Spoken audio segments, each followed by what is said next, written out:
Hello class 10th। तो आज थोड़ा सा करते हैं एक्सरसाइज 1.4। सवाल देखें अपनी अपनी किताब में, किताब खोल के बैठें। सवाल पूछ रहा है, बिना लंबी विभाजन प्रक्रिया किए बताएं कि परिमेय संख्या का दशमलव प्रसार शांत है या अशांत आवर्ती। इम्पोर्टेंट क्वेश्चन है, एक आध नंबर में ही आएगा, एक या दो नंबर में, और इजी है बहुत। क्या सवाल है? हमको बहुत सारे नंबर्स दिए हुए हैं बट्टे वाले, p बट्टा q की शक्ल के। परिमेय संख्या दी है हमें। क्या दी है? परिमेय संख्या। परिमेय संख्या p बट्टा q होती है, बट्टे में होती है। तो बहुत सारी परिमेय संख्याएं दी हैं। परिमेय संख्या को बिना भाग किए हमें ये बताना है कि इसका जो पॉइंट का आंसर आएगा, जो इसका दशमलव प्रसार होगा, क्या होगा? जो इसका दशमलव प्रसार होगा वो शांत है या अशांत है। अशांत होगा तो आवर्ती ही होगा, क्योंकि अनावर्ती वाला तो फिर अपरिमेय हो जाता है। कोई भी परिमेय संख्या होती है उसका दशमलव प्रसार या तो शांत होता है, शांत माने अगर हम भाग करें या थोड़ी देर में वो खत्म हो जाएगा, या फिर वो कैसा होता है? अशांत आवर्ती होता है। अशांत आवर्ती माने जो हमारी भाग है वो चलती जाएगी और कुछ नंबर उसमें बार बार रिपीट होंगे। जो हमने कक्षा 9 में ऐसे सवाल किए थे, बार वाले नंबर होते हैं वो। तो अब ये है कि हमें ये बिना भाग के बताना है, हमें भाग नहीं करनी है। तो कोई एक ऐसा नियम है जिसका इस्तेमाल करके हम भाग किए बिना ही बता सकते हैं कि ये हमारा जो परिमेय संख्या है इसका दशमलव प्रसार कैसा होगा, शांत या अशांत आवर्ती। ठीक है। अब इसमें एक इम्पॉर्टेंट इजी पॉइंट, स्मार्ट बात यह है कि बाई चांस आपको नहीं आता वो रूल, वो नियम लगाना, एक नंबर में कोई क्वेश्चन आता है, अगर आपकी भाग अच्छी है तो आप रफ में भाग करके भी बता सकते हैं कि भाई ये शांत है या अशांत। तो मार्क्स आपको वहाँ मिल जाएंगे अगर आपने सही भाग करी और सही बता दिया कि ये शांत है या अशांत। जैसे ये 17/8 है, इसका मतलब 17 को 8 से भाग करना है। 17 अंदर जाएगा, 8 बाहर आएगा। भाग करके देखो क्या आंसर आ रहा है पॉइंट में। अगर पूरी पूरी भाग हो जा रही है, कुछ देर में सवाल ख़त्म है, तो वो शांत है। और अगर भाग चलते जा रही है तो फिर वो अशांत है। ऐसे ये है 13/3125। अब इसकी भाग में थोड़ा लंबा टाइम लगेगा क्योंकि 13 अंदर है और बाहर क्या जाएगा? 3125, बड़ा सा नंबर है, 3125। आपको पॉइंट शुरू में ही लगाना पड़ जाएगा और जो पहाड़ा आप पढ़ेंगे वो 3125 का पढ़ेंगे।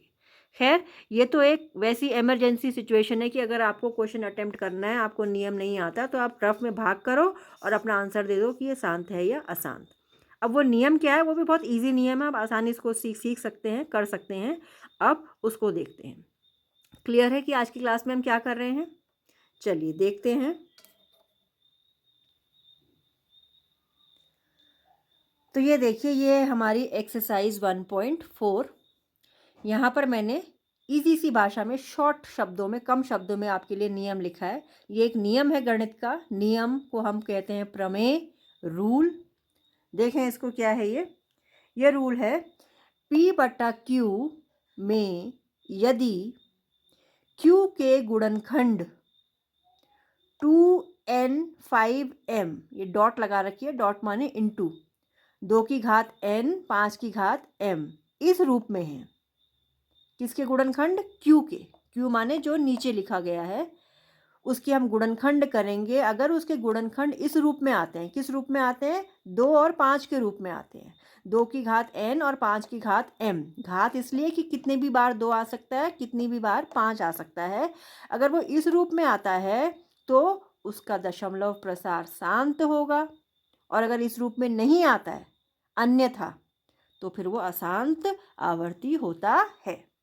मैंने यहाँ कम शब्दों का इस्तेमाल किया, पूरे शब्दों में आप लिखेंगे p/q में यदि q के अभाज्य गुणनखंड। कौन से गुणनखंड? अभाज्य। गुणनखंड की जब भी बात होती है वो अभाज्य ही होते हैं, ये आपको कक्षा 6 से बताया गया है।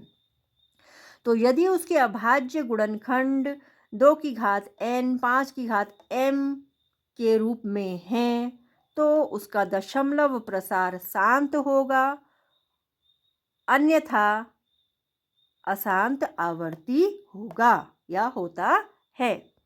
तो ये नियम है जिसको हमने बार बार पढ़ना है, और शुरू में आप इसको बिल्कुल पढ़ के रटिए। पूरे पन्ने पे इसको 6-7 बार लिखिए तो आपको ये याद हो जाएगा, कोई बहुत मुश्किल नियम नहीं है। P/Q का दशमलव प्रसार, क्या नियम है ये? P/Q का दशमलव प्रसार का नियम है और बिना भाग किए हमें बताना होता है। तो पूरी एक्सरसाइज इसी नियम पे बेस्ड है। हम क्वेश्चन करेंगे तो और क्लियर हो जाएगा और हर क्वेश्चन में हम इस नियम को लिखेंगे। ये नहीं कि केवल हम उत्तर लिख देंगे कि शांत हो गया अशांत हो गया, हम नियम भी लिखेंगे। हर क्वेश्चन में नियम बार बार लिखने से आपको नियम अच्छे से याद भी हो जाएगा और समझ भी आएगा। एक छोटा सा एग्जाम्पल यहाँ पर मैंने दिया है, जगह कम थी। 17/8 आपकी बुक का ही एग्जाम्पल है। तो 17/8 को अगर आप P/Q मानते हैं तो Q क्या है? Q है 8। तो आप 8 के गुणनखंड करें। और मैं बार बार कह रही हूँ, जब भी गुणनखंड की बात आती है तो गुणनखंड हमेशा अभाज्य ही होते हैं। बात तक बच्चे ये 8 को देख के 4 दूनी 8 कर देते हैं। 4 से यहाँ पर भाग नहीं हो सकती, क्योंकि 4 क्या है? 4 भाज्य है।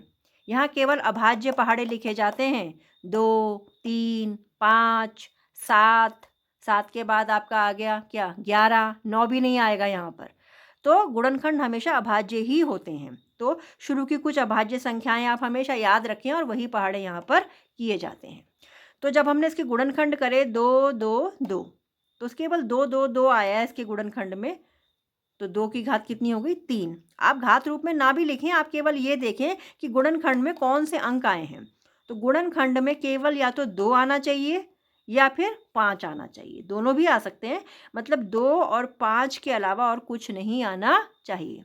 अगर ऐसा गुणनखंड बनता है तो दशमलव प्रसार कैसा होगा? शांत। और अगर ऐसा गुणनखंड नहीं बनता है, सपोज कोई 3 आ गया, कोई 7 आ गया, कुछ भी आ गया, 11 आ गया, 2 और 5 के अलावा कोई भी नंबर एक बार भी अगर आ गया तो दशमलव प्रसार कैसा हो जाएगा? अशांत आवर्ती। क्लियर है नियम? तो अच्छे से इसको लिख लीजिए, एग्जाम्पल उतारिए और फिर मैं कुछ क्वेश्चंस भी थोड़े आपके सामने करती हूँ और बाकी आप अपनी प्रैक्टिस करिए। और हर क्वेश्चन में आप नियम लिखेंगे, हर क्वेश्चन में आप नियम लिखेंगे। ठीक है ये बात? ये क्वेश्चन देखिए जिसकी बात हम अभी कर रहे थे। अगर हम वैसे भाग करते हैं तो देखो भाग कितनी बड़ी हो जाएगी। 3 हमको 3000 का पहाड़ा पड़ना है, 3125 का।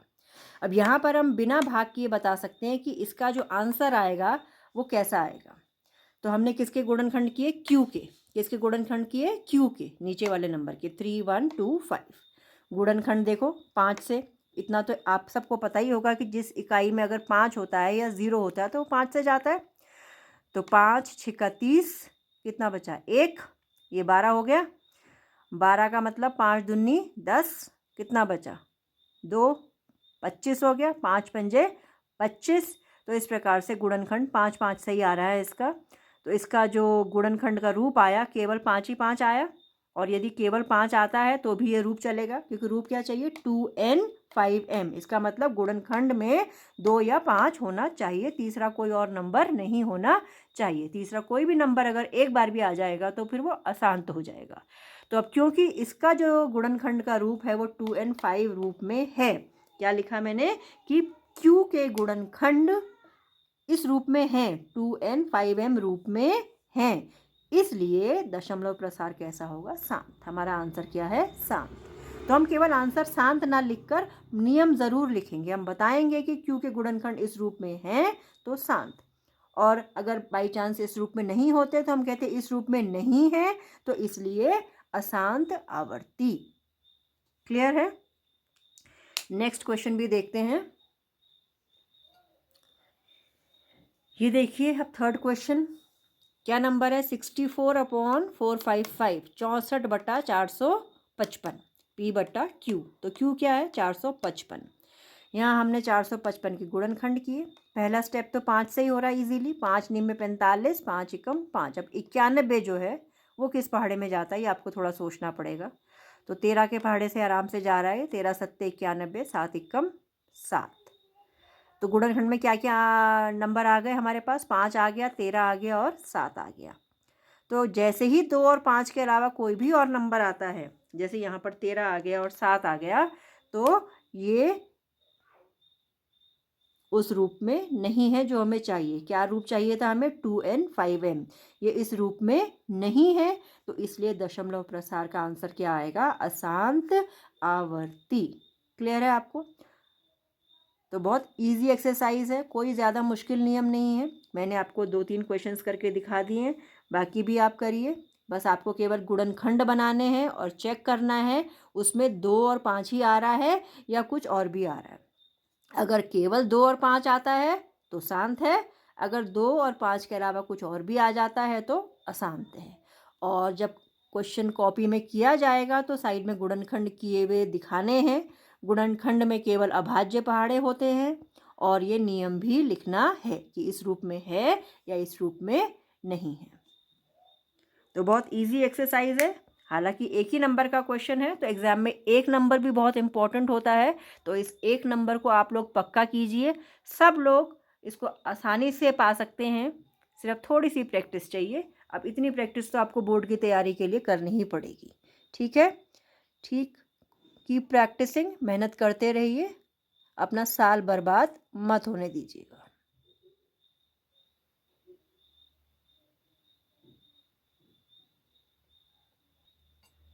ओके स्टूडेंट्स, काम करते रहिए। आज का काम आज ही ख़त्म करना है। मैं बहुत थोड़ा सा बता रही हूँ इसीलिए हर क्लास में। तो जो भी वीडियो आप देख रहे हैं उस वीडियो का काम उसी टाइम पर बैठकर पूरा कीजिए, प्रैक्टिस कीजिए, कम से कम आधा पौना घंटा उसको दीजिए। बहुत थोड़ा सा पोर्शन कवर किया जा रहा है, इस तरीके से आपका कम से कम मेन पोर्शन कुछ तैयार होता जाएगा।